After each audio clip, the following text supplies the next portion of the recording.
Hi dear friends, welcome back to my channel. ഞാൻ ഇന്ന് നല്ല ടേസ്റ്റി ആയിട്ടുള്ള അതുപോലെ ഹെൽത്തി ആയിട്ടുള്ള ഒരു ചിക്കൻ റെസിപ്പിയാണ് കാണിക്കുന്നത്. തന്തൂരി ചിക്കൻ. അപ്പോൾ ഇത് ഞാൻ ചെയ്യുന്നത് ഗ്യാസ് തന്തൂർ ഓവനിലാണ്. എൻ്റെ ചാനൽ ആദ്യമായിട്ടാണ് നിങ്ങൾ കാണുന്നതെങ്കിൽ ഒന്ന് സബ്സ്ക്രൈബ് ചെയ്ത് സപ്പോർട്ട് ചെയ്യാൻ മറക്കരുത്. അതുപോലെ അടുത്ത് കാണുന്ന ബെല്ലൈക്കണിൽ ഓൾ എന്നത് മറക്കാതെ പ്രസ് ചെയ്യുക. അപ്പോഴാണ് ഞാൻ വീഡിയോസ് അപ്ലോഡ് ചെയ്യുന്ന സമയത്ത് അതിൻ്റെ നോട്ടിഫിക്കേഷൻ കറക്റ്റായിട്ട് കിട്ടുള്ളൂ. അപ്പോൾ നമുക്ക് വീഡിയോയിലേക്ക് പോവാം. ഈ തന്തൂരി ചിക്കന് വേണ്ടിയിട്ട് ഞാൻ 1 കിലോയും 300 ഗ്രാമും ചിക്കനാണ് എടുത്തിരിക്കുന്നത്. ഇതിപ്പോൾ കുറച്ച് വെയിറ്റുള്ള കോഴിയാണ്. അതുകൊണ്ട് തന്നെ ഞാനിതുപോലെ ബ്രസ്റ്റ് പീസൊക്കെ ഒന്ന് കട്ട് ചെയ്തിട്ടാണ് ഇട്ടിരിക്കുന്നത്.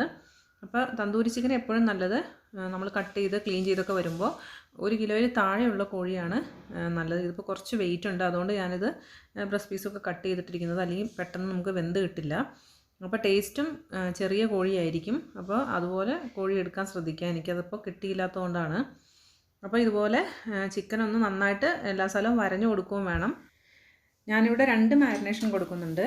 അപ്പോൾ ആദ്യത്തെ മാരിനേഷന് വേണ്ടിയിട്ട് ഒരു 2.5 ടീസ്പൂൺ ജിഞ്ചർ ഗാർലിക് പേസ്റ്റ് എടുത്തിട്ടുണ്ട്.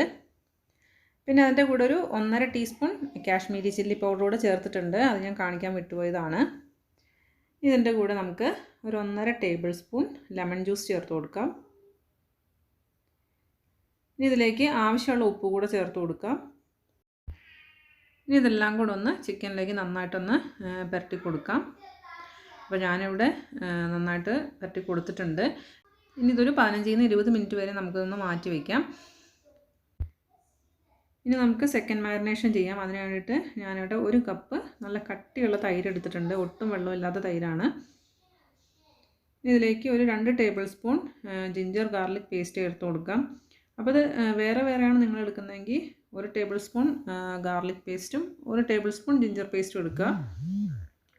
ഇനി ഇതിലേക്ക് നമുക്ക് മുളക് പൊടി ചേർത്ത് കൊടുക്കാം. ഞാനിവിടെ കാശ്മീരി മുളക് പൊടിയാണ് എടുത്തിരിക്കുന്നത്. ഒരു 2 ടീസ്പൂൺ ചേർത്ത് കൊടുത്തിട്ടുണ്ട്. ഇതിലേക്ക് നമുക്ക് ഗരം മസാല ചേർത്ത് കൊടുക്കാം. 1 ടീസ്പൂൺ ഗരം മസാലയാണ് ചേർത്തിരിക്കുന്നത്. ഇതിലേക്ക് ആവശ്യമുള്ള ഉപ്പ് ചേർത്ത് കൊടുക്കാം. അപ്പോൾ ആദ്യം ഉപ്പ് ചേർത്തിട്ടുണ്ട്, അത് നോക്കിയിട്ട് വേണം ഇതിലേക്ക് ചേർക്കാനായിട്ട്. ഇതിലേക്ക് ഞാൻ ചേർത്ത് കൊടുക്കുന്നത് കടുകെണ്ണയാണ്, മസ്റ്റാർഡ് ഓയിൽ. ഈ തന്തൂരി ചിക്കനിലേക്ക് നമ്മൾ പ്രത്യേകമായിട്ട് ചേർക്കുന്നത് ഈ ഒരു ഇൻഗ്രീഡിയൻ്റ് ആണ്.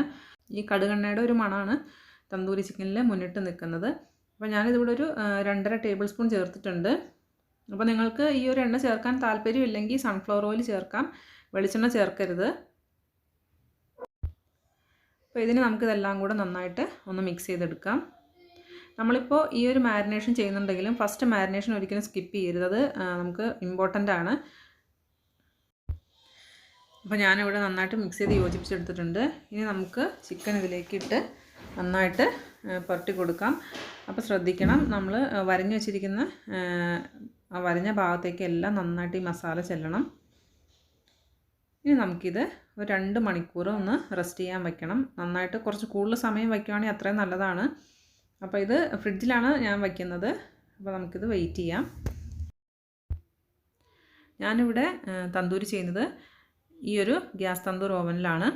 നല്ല പെർഫെക്റ്റായിട്ട് തന്നെ നമുക്ക് തന്തൂരി ചെയ്തെടുക്കാൻ പറ്റും.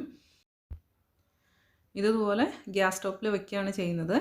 എന്നിട്ട് ഇതിലേക്ക് നമുക്ക് വെള്ളം ഒഴിച്ചു കൊടുക്കാം. ഈ വെള്ളത്തിലേക്കാണ് ചിക്കൻ്റെ നമുക്ക് ആവശ്യമില്ലാത്ത നെയ്യും അതൊക്കെ വന്ന് വീഴുന്നത്.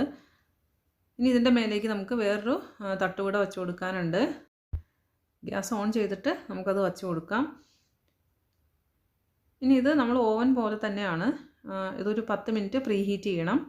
എന്നാലും നമ്മൾ ഉദ്ദേശിക്കുന്ന സമയത്തിൽ ചിക്കൻ വെന്ത് കിട്ടുള്ളൂ. അപ്പോൾ ഓവൻ നന്നായിട്ട് ചൂടായിട്ടുണ്ട്. ഞാൻ ഈ ഒരു തട്ടിലേക്ക് നന്നായിട്ട് ബട്ടർ തേച്ച് കൊടുത്തിട്ടുണ്ട്. ഇനി ഇതിലേക്ക് നമുക്ക് ചിക്കൻ ഓരോന്നായിട്ട് വെച്ച് കൊടുക്കാം. അപ്പോൾ ഇത് ചെറിയ ചിക്കനാണെങ്കിൽ ഇതുപോലെ ബ്രസ്റ്റ് പീസ് കട്ട് ചെയ്യേണ്ട ആവശ്യമില്ല. അത് അങ്ങനെ തന്നെ വെച്ച് കൊടുക്കാം. നമുക്ക് കറക്റ്റ് ആയിട്ട് വെന്ത് കിട്ടുകയും ചെയ്യും. നമ്മൾ റെസ്റ്റോറൻറ്റിൽ നിന്നൊക്കെ വാങ്ങിക്കുമ്പോൾ തന്നെ ഉണ്ടാവും തന്തൂരി ചിക്കൻ കാണാനായിട്ട്. ഇനി ഇതിൻ്റെ ഫ്ലെയിം കൂട്ടിയിടാണ്. എന്നിട്ടിത് അടച്ച് വയ്ക്കാം. വെയിറ്റ് കുറഞ്ഞ ചിക്കൻ ആണെങ്കിൽ ഒരു അരമണിക്കൂർ മതി ഇത് വേവാനായിട്ട്. ഇതിപ്പോൾ കുറച്ച് വേവ് കൂടുതലുള്ള ചിക്കൻ ആയതുകൊണ്ട് കുറച്ച് സമയം കൂടുതലെടുക്കും.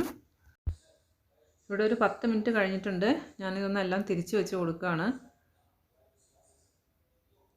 ഇനി വീണ്ടും ഹൈ ഫ്ലെയിമിൽ തന്നെയാണ് ഞാനിത് വേവിച്ചെടുക്കുന്നത്. അപ്പോൾ വീണ്ടും 10 മിനിറ്റ് കഴിയുമ്പോൾ നമുക്കൊന്നുകൂടെ ഇത് തിരിച്ച് വെച്ച് കൊടുക്കണം. അപ്പോൾ ഇവിടെ വീണ്ടും 10 മിനിറ്റ് കഴിഞ്ഞപ്പോൾ ഞാനിത് തിരിച്ച് വെച്ച് കൊടുക്കുകയാണ്. അപ്പോൾ എൻ്റെ കയ്യിലേക്ക് ഫ്ലെയിം ആവാതിരിക്കാൻ വേണ്ടിയിട്ട് ഞാനിത് കുറച്ചിട്ട് കൊടുത്തിരിക്കുന്നതാണ് കേട്ടോ. ഇത് വേവിക്കുന്നത് ഹൈ ഫ്ലെയിമിൽ തന്നെയാണ്. അപ്പോൾ ഞാൻ തിരിച്ച് വെച്ചിട്ടുണ്ട്. ഇനി ഇതിൻ്റെ മേലെ നമുക്ക് ഈ ഒരു സ്റ്റേജിൽ കുറച്ച് ബട്ടർ തേച്ച് കൊടുക്കാം. എന്നിട്ട് വീണ്ടും അടച്ച് വെച്ചിട്ട് നമുക്കിത് വേവിച്ചെടുക്കാം. അപ്പോൾ ഇനി ഉള്ള വേവ് എന്ന് പറയുന്നത് നമ്മൾ എത്ര നന്നായിട്ട് വെന്ത് കിട്ടുക എന്നുള്ളതാണ്. അപ്പോൾ നമുക്ക് വേവിച്ചെടുക്കാം. അപ്പോൾ ഇതവിടെ ചിക്കൻ നന്നായിട്ട് വെന്ത് വന്നിട്ടുണ്ട്. നന്നായിട്ട് പൊള്ളി പോലെയൊക്കെ ആയിട്ടുണ്ട്. നമുക്കിത് ഇതിൽ നിന്ന് മാറ്റാം. തന്തൂരി ചിക്കൻ ഇവിടെ റെഡിയാണ്. ഇത് വളരെ ടേസ്റ്റിയാണ്. അതുപോലെ നമുക്ക് ചിക്കൻ കുറച്ച് ഹെൽത്തി ആയിട്ടുള്ള രീതിയിൽ കഴിക്കാൻ പറ്റുന്ന ഒരു റെസിപ്പിയാണ്. അപ്പോൾ എല്ലാവരും ട്രൈ ചെയ്ത് നോക്കുക. ഇഷ്ടപ്പെട്ടെങ്കിൽ ലൈക്ക് ചെയ്യാനും കമൻറ്റ് ചെയ്യാനും ഷെയർ ചെയ്യാനൊന്നും മറക്കരുത്. നല്ലൊരു വീഡിയോ ആയിട്ട് വീണ്ടും കാണാം. Thanks for watching.